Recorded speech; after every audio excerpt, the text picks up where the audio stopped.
A key component of love is vulnerability. And Gina, after this vulnerable moment between you and Clint, I'm hopeful that you're a little closer to love. Take a look at this clip.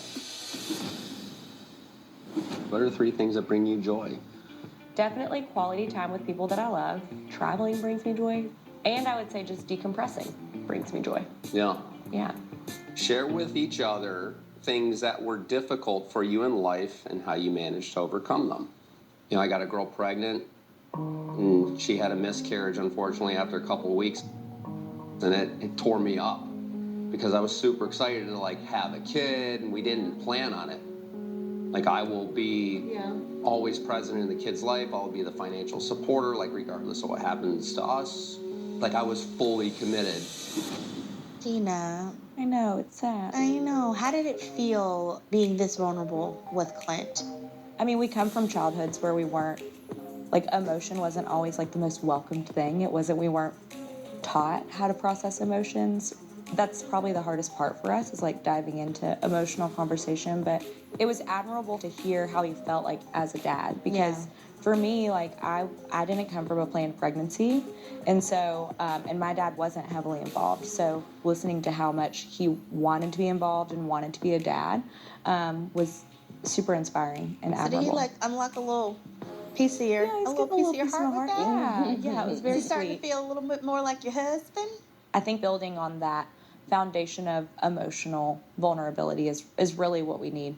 Yeah. This next question is from a viewer at home. So Amanda from Seattle, Washington asks, are you and Clint even pecking on the lips at this point? When was your last kiss? Okay. Don't like turn all the way red on I us. want to be the wall. Okay. Our last kiss was on the honeymoon. Okay, so y'all aren't kissing? So we are not. It just doesn't feel organic to like grab his hand or kiss or things like that. So, yeah.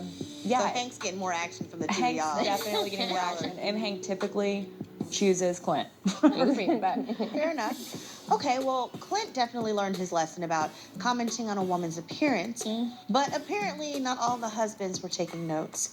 Take a look at this clip. One of the things I did say that I wanted to make sure, like, I told you because I don't want you to, like, see anything later and get upset about it. But, you know, they asked appearance-wise, I said beautiful smile, beautiful face, beautiful eyes. But I did say, like, little thicker than I normally go for, but not in a bad way. I'm definitely taken aback a little bit. I'm from New York, a large city surrounded by fitness influencers, so naturally I started to compare myself against all of them. So I'm a little shocked. If someone's like, describe your wife, you can say she's strong, she's sexy, she's a badass. I understand. But please just avoid the fake, because this is something that could potentially be hurtful to me. What are your thoughts? Knowing Chris, though, just because we know him, I don't feel like that comment was coming from a place of malice or anything, which is probably the reason why he was like, let me tell you, I said this. And one thing I do like about this, too, is they're sitting down as husband and wife and talking through the conversation. Nicole is telling Chris how it made her feel, and she's also giving him advice how to proceed in the future. Yeah. And you I can tell love he's that. receptive. Yeah, He's taking notes Because like, it was not from malice at all. Yeah. It's hard because in one aspect, I respect him for saying, listen, I want you to hear this from me versus hearing it elsewhere.